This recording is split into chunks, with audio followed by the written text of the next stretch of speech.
pagka ang Diyos na magsabi, talagang totoo. Dahil totoo rin ang Diyos. At totoo rin ang kanyang salita. Dito tayo nagbabase sa Biblia, ang kanyang salita ay totoo. Kaya magtiwala tayo sa Diyos. Ito ang nangyayari sa ating teksto. Mayroon tayo tatlong bahagi. Ano po? Una, ang sitwasyon ng teksto. Sitwasyon. At ang pangalawa, ang ginawa ni Kristo. At ang pangatlo, ang nangyari sa opisyal.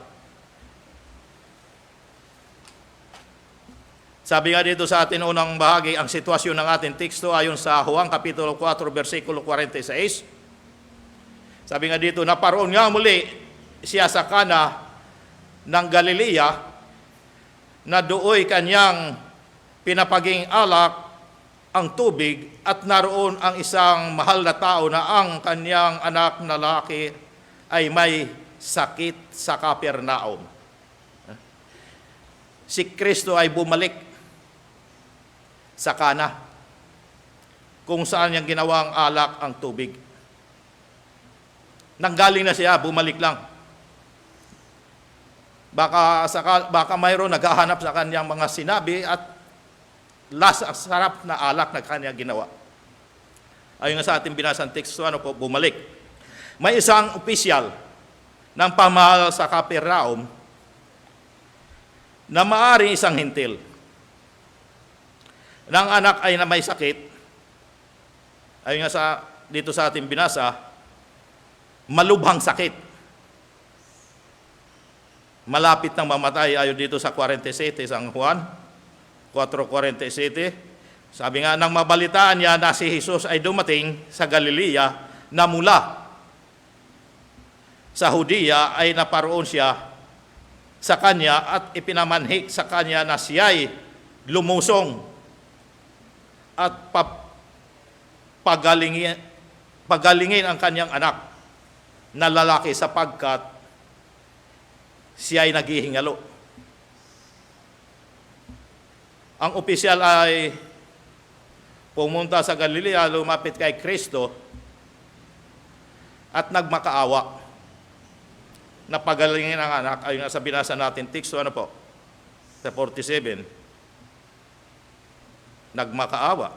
Dahil wala nang pag-asa siguro, posible wala ng pag-asa o wala ang doktor na kanilang malapitan, kay Jesus na lamang nagtitiwala. Kaya siya lumapit kay Kristo.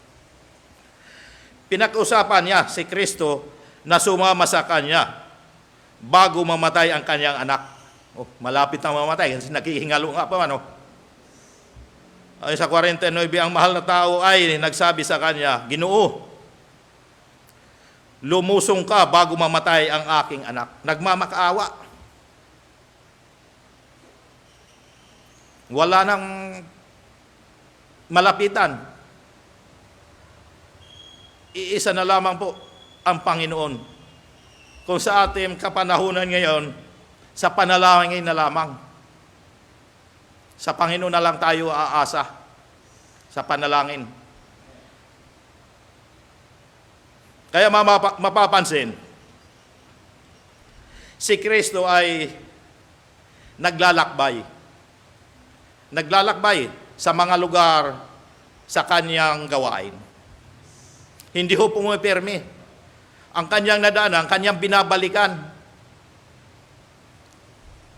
Ang mga nagtitiwala sa kanya ay kanyang muling kinakausap. Maaring naispuntahan ang mga mananampalataya sa kanya nang gawin ang alak. Gawing alak ang tubig. Kung nais natin mag-ministeryo o maglingkod, handa din dapat tayong umalis sa ating kinalalagyan. Hindi tayo pipirmi sa isang lugar. Si Kristo ay binabalikan, iniikutan ang kanyang mga napuntahan. at puntahan ang nangangailangan. Kaya sabi nga, galaw-galaw para di ma-stroke. Hindi pumipirmi sa isang lugar. Kaya ang unang utos sa Great Commission, ano sabi? Stop, hindi po. Sabi nga sa stay, kahit diyan ka lang. Ang sabi, go. Tulad ng pinangungunahan ni Ma'am Dada na, go ye Cubao. Ayan, go ye Cubao. Ayan, gano'n, go. Kaya puntahan kung nasaan ang mga hindi ligtas. Puntahan, ikutin, balik-balikan.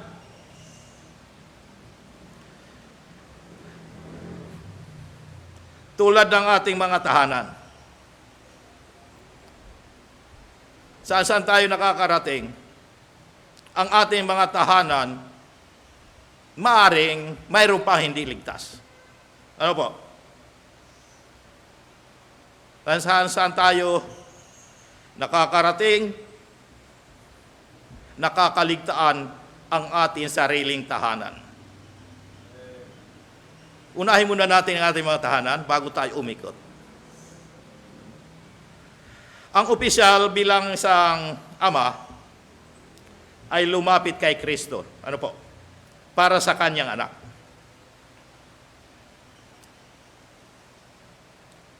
May malasakit sa anak. Malasakit. Ay ano yun? Senator Bongo, malasakit.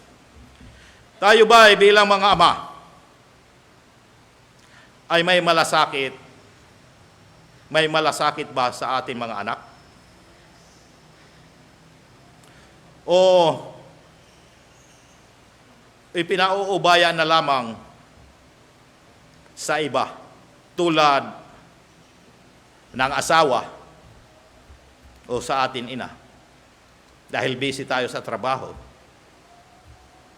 Bahala na ang asawa.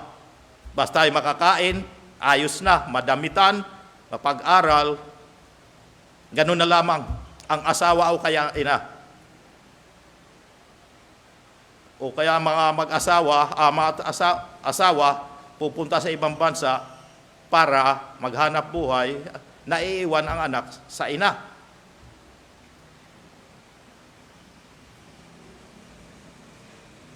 Dapat bigyan ng malasakit at panahon ang mga anak.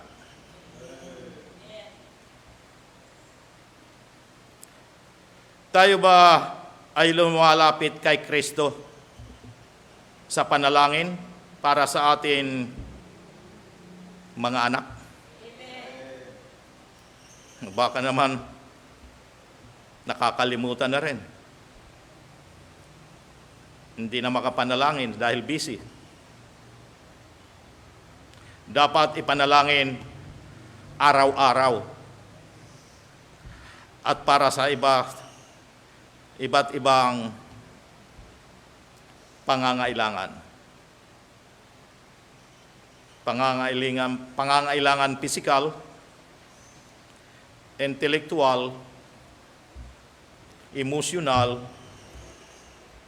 sosyal, at espiritual. Dapat mayroon tayong malasakit sa ating mga anak. Hindi natin ipinauubaya sa asawa o sa ating ina o kaya sa mga tagapag-alaga sa mga bata. Tayo mismo, tayong mga tatay, ama, may malasakit dapat sa mga anak. Ang ating ikalawa, ang ginawa ni Kristo. Ayon nga sa Juan Kapitulo 4:48, sinabi dito, sinabi nga sa kanya ni Jesus, malibang kayo ay mga kakita ng mga tanda at mga kababalaghan, ay hindi kayo magsisipaniwala sa anuman paraan. Ginawa ni Kristo ang na-issue ang pananampalataya. Ayun nga sa binasa natin teksto, na maliban sila ay makakita ng himala, ano po, ay hindi sila maniniwala sa salita ng Diyos. Hinahanapan ng himala. Sinabihan niya ang opisyal na umuwi na lamang. Ayun nga sa verse 50, ano po, Juan 4:50, sinabi sa kanya ni Jesus, yumaong ka ng iyong lakad. Buhay ang anak mo. Pinaniwalaan ng lalaki ang salitang sinalita sa kanya ni Jesus at siya'y yumaon sa kanyang lakad. Ibig sabihin, ay hindi na siya kailangan sumama. Kung may tiwala, dapat sumunod sa sinabi ni Kristo. Hindi na magpupumilit maghahanap ng ano pa mang mga himala. Ano po?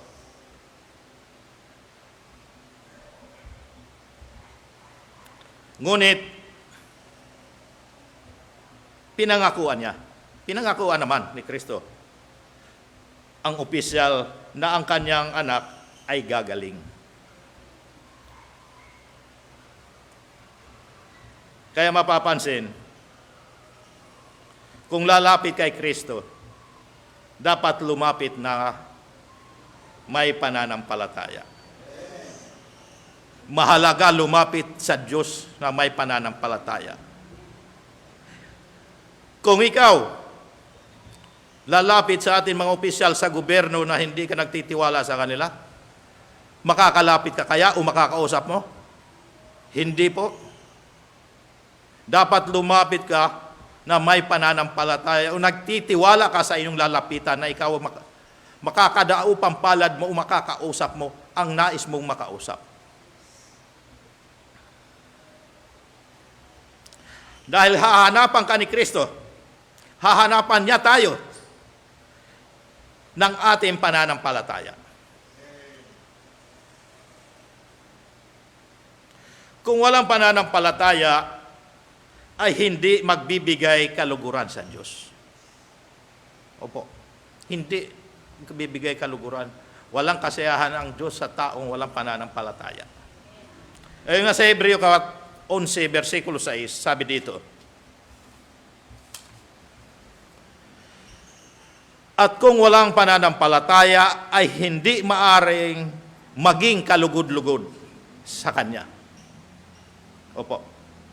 Sapagkat ang lumalapit sa Diyos ay dapat sumasampalatayang may Diyos at siya ang tagapagbigay ganti sa mga sa Kanya nagsisihanap. Lumapit na may pananampalataya.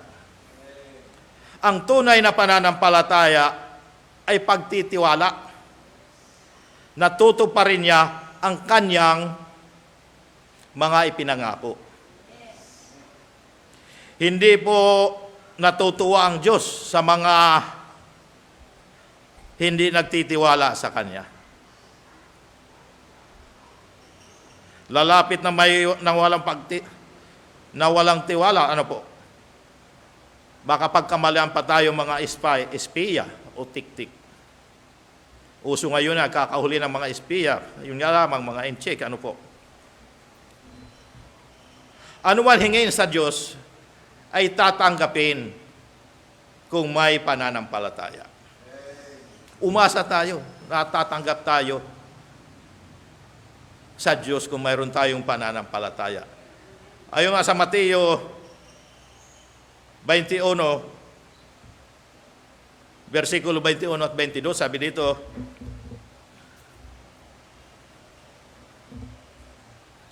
at sumagot si Jesus at sinabi sa kanila, katotohanan sinasabi ko sa inyo, kung kayo'y may pananampalataya at di nangag-aalinlangan, hindi lamang magagawa ninyo ang nangyari sa puno ng igos, kundi maging sabihin ninyo sa bundok na ito, mapataas ka at mapasugba ka sa dagat ay mangyayari kung may pananampalataya tayo sa Panginoon. Sa 22, at lahat ng mga bagay na inyong hihingin sa panalangin na may pananampalataya ay inyong tatanggapin. Di ba? Kung tayo lalapit ng may pananampalataya, lahat ng ating hilingin sa Diyos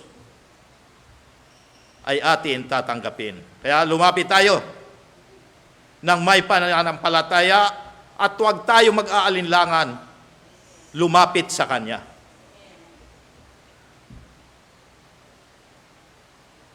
Dapat magtiwala sa salita ng Diyos. Ito ang number one natin, paniwalaan ang salita ng Diyos, hindi ang salita ng mga tao na tatamis ang dila. Ang salita ng Diyos, nandito. Dito tayo magtiwala, basahin po natin ang Biblia. Sinabi ni Kristo, nagagaling ang anak at dapat paniwalaan ang opisyal. Dapat paniwalaan. Dahil mismo si Kristo ang nagsalita, nagagaling ang anak. Kaya siya sumunod. Dahil siya ay may tiwala. Ano po? Ang ating pananampalataya ay hindi lamang paniniwala na mayroon Diyos. Opo. Hindi lamang. Dapat may pagsunod. Na tulad ng maraming tao at kahit ang mga demonyo naniniwala na may Diyos. Ayon niya sa Santiago 2:19. Sabi nga, ikaw ay sumasampalataya na ang Diyos ay iisa. Mabuti ang iyong ginagawa. Ang mga demonyo man ay nagsisisampalataya at nanginginig pa. Nanginginig. Ganun po. Ang Diyos, ang demonyo, naniniwala na may Diyos. Kaya tayo, maniwala, sumampalataya at sumunod sa Diyos. Hindi lamang naniniwala at sumasampalataya. Ang pinakamahalaga, ang pagsunod. Kung ito ay pagsunod, kung ito ay particular na pagtitiwala sa particular na sinasabi ng Diyos sa Kanyang salita. Kung sa kaligtasan, ano po?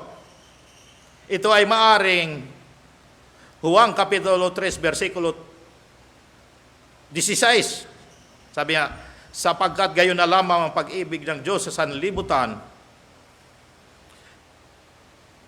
na ibinigay niya ang Kanyang bugtong na anak upang ang sino man sa Kanya ay sumampalataya ay huwag mapahamak kundi magkaroon ng buhay na walang hanggan.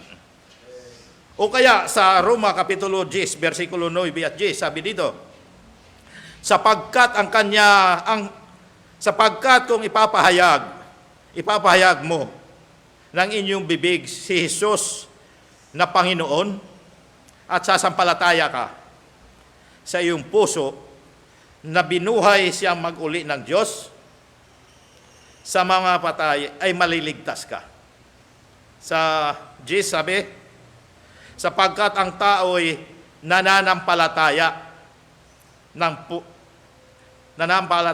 puso sa ikatutuwid at ginagawa sa pamamagitan ng bibig ang pagpapahayag sa ikaliligtas.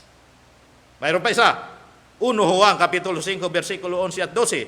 Sabi dito, at ito ang patutuo na tayo'y binigyan ng Diyos ng buhay na walang hanggan. At ang buhay na ito ay nasa Kanyang anak.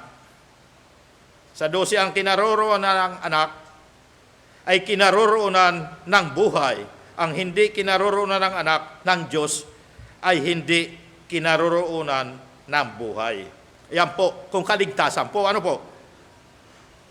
Kung sa panalangin, sa Juan Kapitulo 16:24. Sabi nga, hanggang ngayon, wala pa kayong hinihingi anuman sa pangalan ko. Kayo'y magsihingi at kayo'y tatanggap upang malubos ang inyong kagalakan. Ayun po, ano po. Kaya dapat mayroong pinanghahawakan na salita ng Diyos. Mayroon tayong alam na salita ng Diyos. Hindi lamang basta naniniwala, nananampalataya, mayroon din pinanghahawakan. Dapat ipakita ang pagtitiwala sa Diyos sa pamamagitan ng pagkilos at pagsunod. Magandang sinabi sa awit na trust and obey. Hindi yung trust na nabibili sa drugstore, ha? Trust and obey. Magtiwala at sumunod bilang pagpapahayag ng pagtitiwala. Sumunod ayon sa pananampalataya. Ano-ano na ang ginawa mo o natin bilang pagpapahayag ng pananampalataya? Nagbabasa ba tayo ng salita ng Diyos? O pagkilos? O buhay? Buhay ba ay taliwas sa pananampalataya at pagpapakita na walang tiwala sa Diyos? Pinakikita ba natin na ganon, na wala tayo tiwala sa Diyos? Halimbawa, ano po? Naniniwala ba sa Mateo 6, versikulo 33? Sabi nga, datapwat, hanapin muna ninyo ang kanyang kaharian at ang kanyang katwiran at ang lahat ng mga bagay na ito ay pawang idaragdag sa inyo. Ayan po. Na kung susunod sa Diyos ay hindi kukulangin. Sumusunod ba tayo sa Diyos? Naniniwala ba na kalooban ng Diyos na maging tapat tayo sa pananambahan?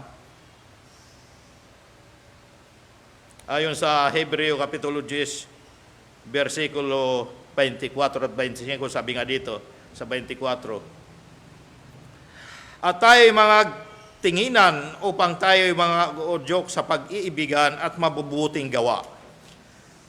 Sa 25, na huwag natin pabayaan ang ating pagkakatipon na gaya ng ugali ng iba, kundi mag-aralan sa isa't isa, at lalo na kung inyong namamalas na nalalapit na ang araw. Opo, dapat po tayo magtiwala.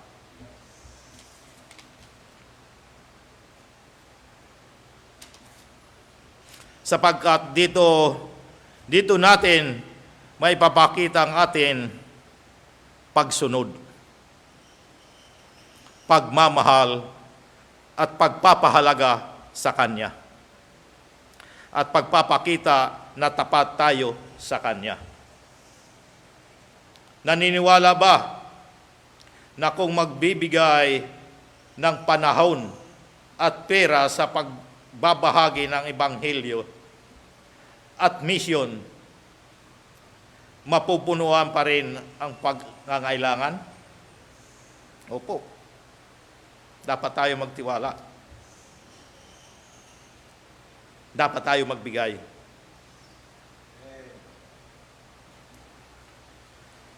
Na higit na pagpapalain ng Diyos bilang pagsunod Ayon nga sa Marcos Kapitulo 16, versikulo 15. At sinabi niya sa kanila, magsiyaong kayo sa buong sanlibutan at inyong ipangaral ang ebanghelyo sa lahat ng kinapal. Ayan. Kung tayo'y naniniwala dito, tayo ay sumunod. Naniniwala ba sa Kawikaan 11:25? Ang kaluluwang mapagbigay ay tataba. Ayan. At siyang dumidilig ay madidilig din. Ayan po. Na ang mapagbigay ay sasagana. At ang nagbibigay sa iba ay bibigyan din. Opo, hindi lang basta bigay, dubli-dubli pa. Kung naniniwala, abay magbigay na tayo. Naniniwala, hindi naman nagbibigay, wala rin. Ang pananampalatayang walang gawa ay patay. Patay. Ayon nga sa Santiago 2:17. Sabi nga, gayon din naman ang pananampalatayang na walang gawa, na walang mga gawa ay patay sa kanyang sarili. Patay po, ano po? Ang pananampalatayang walang gawa ay patay. Ang tunay na pananampalataya ay laging may kalakip na aksyon, gawa. Hindi lamang nagsinasalita, kundi aksyon. Hindi sapat na maniwala lamang. Ano po? Kailangan makita ang bunga nito.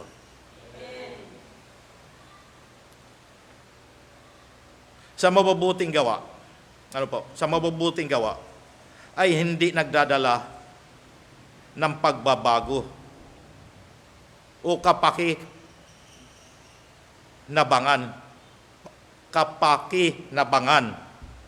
Kaya ito'y itinuturing na patay. Patay ang pananampalataya, walang gawa. Ang katlong bahagi, ang nangyari sa opisyal. Ayun pa. Ang nangyari sa opisyal, nabigo ba siya? Hindi po. Ayon nga sa Juan Kapitulo 4, versikulo 50. Sinabi sa kanya ni Jesus, yumaong ka ng inyong lakad, buhay ang anak mo. Ayun po. Buhay ang anak mo. Anong nangyari? Pinaniwalaan ng lalaki ang sinalita sa kanya ni Jesus at siya ay yumaon sa kanyang lakad. Naniwala po ang opisyal sa sinabi ni Kristo ayon sa binasa natin teksto. Ano po? Naniwala siya at sumunod dahil pinakinggan ang kanyang hiling. Sumunod siya kay Kristo at siya ay umalis.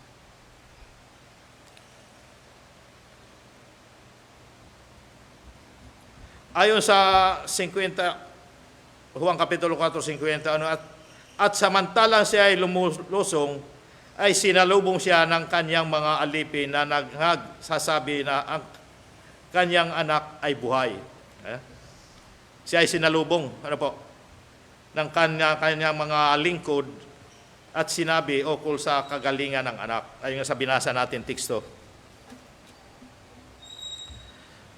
Ayon pa sa Juan Kapitulo 4, versikulo 52, tinanong nga niya sa kanila ang oras nang siya ay pasimula ng paggaling sa kanyang kanilang sinabi. Kahapon ng 7 oras, inibsan siya ng lagnat. Ayun din, naalaala niya na yun nga nung sabihin sa kanya ni Kristo, yung oras na yun.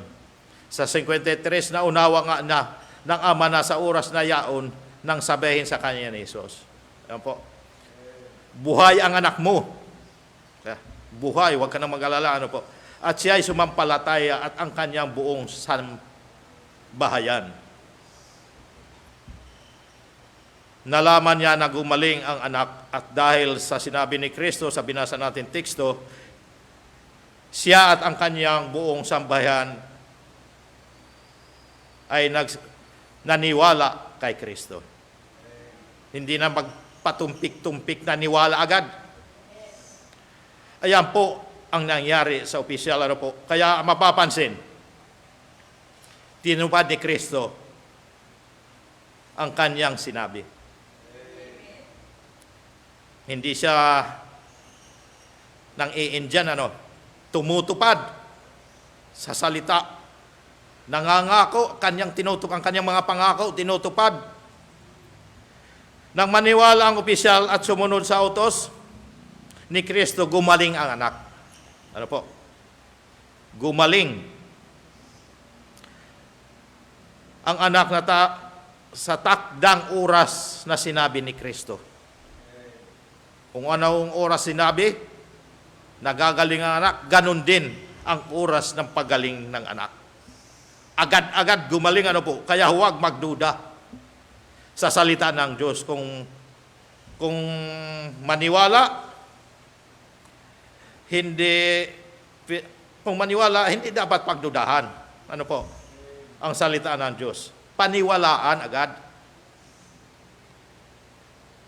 Kung naniniwala dito, ipakita natin sa pamamagitan ng pagsunod. Agad. Pagsunod agad.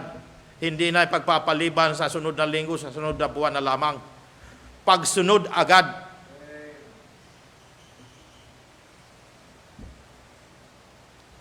Upang hindi pa magduda. Higit pang nanampalataya ang opisyal. Nanampalataya na nang sumunod kay Kristo. At lalo pang nanampalataya nang maganap ang sinabi ni Kristo. Kung nais mong lumago ang inyong pagtitiwala sa Diyos, subukin mo siya. Subukin mo. Gawin at makikita mo ang balik. Kaya huwag na magduda sa pagtitiwala at pagsunod sa Diyos kay Kristo. Nanampalataya rin ang kanyang buong sambayan. Ang pananampalataya ng isa ay naging pakinabang ng lahat. Dahil lahat sila naligtas. Tayo ay nagtitiwala upang mahawaan ang pamilya din. Hindi lang para sa atin, para rin madamay ang ating buong pamilya. Nawa, ganun din tayo. Dapat sumigi na tayo. Sige. Isa para sa lahat. Lahat para sa isa. Pelikula yun, Pero ito, totoo ito. Yung kay Kristo. Bilang panguli, ang tunay na Kristiyano ay hindi naghahanap ng patunay para sa kanyang pananampalataya. Kundi dapat maging matatag at kontento sa salita ng Diyos. Sapagkat ito ang ganap na bataya ng katotohanan at gabay sa buhay. Ang ating hamon, magtiwala sa Diyos at kumilos ayon sa pagtitiwala. Tayo manalangin. Salamat po, Panginoon Jesus, sa mga salitang aming narinig ngayon. Nawa patuloy nagtuturo at nagpapatibay ng aming pananampalataya. Nagtitiwala po kami at susundin ang inyong mga salita. Nawa kumilos po kami ayon sa aming pagtitiwala pagtitiwala hindi lamang sa aming kapwa, kundi lalong higit sa inyong salita. Salamat po na aming narinig ang katotohanan na aming dapat pagtiwalaan.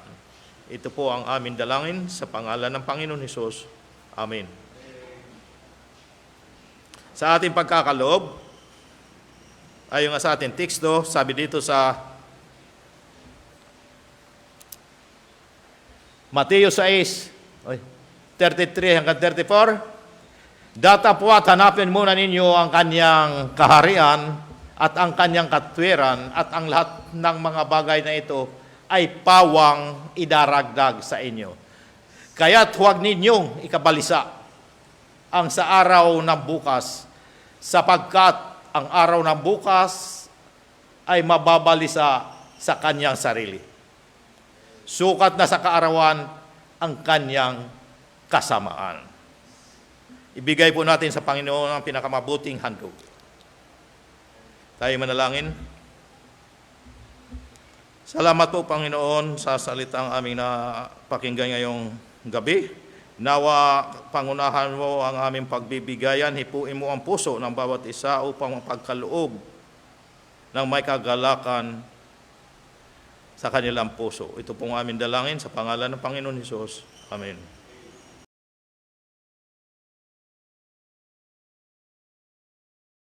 Tayo magpasalamat. Salamat, Panginoon, sa natapos namin pagkakaloob. Aming binabagay sa inyo ang salaping aming nakalap ngayong gabi upang inyong pagpalain at magamit nawa namin sa bahay-sambahan ng naayon sa iyong kalooban. Ito pong aming dalangin sa pangalan ng Panginoon Hesus. Amen. Para sa ating huling awitin, inaniyaan pong bawat isa na tumayo. Alay sa iyo.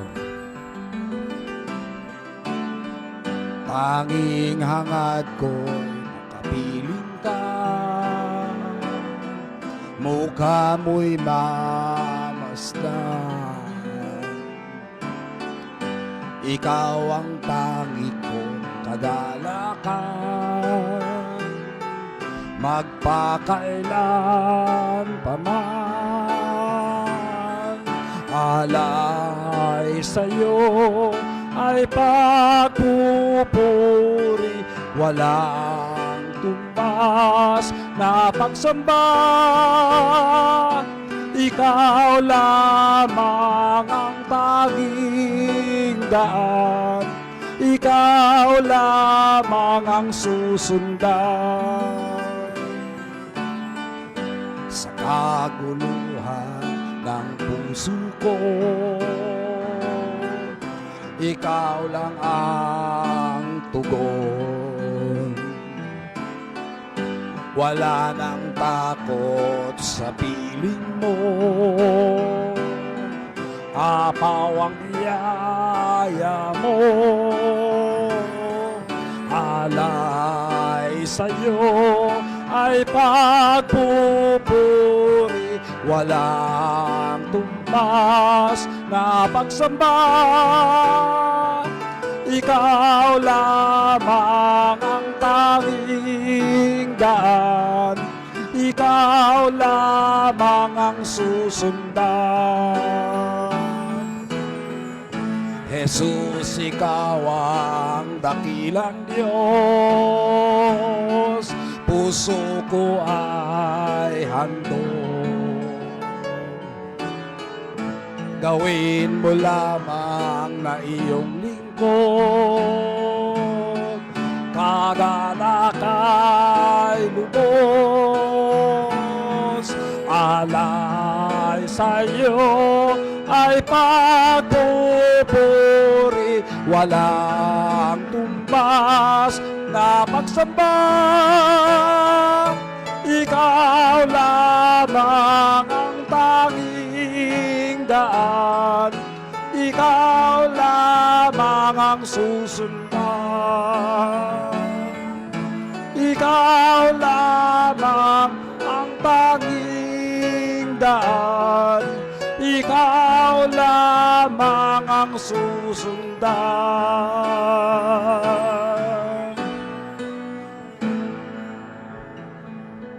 Manatili po tayo nakatayo. Tawagin po natin si Brother Renato para sa closing prayer. Tayo ay manalangin.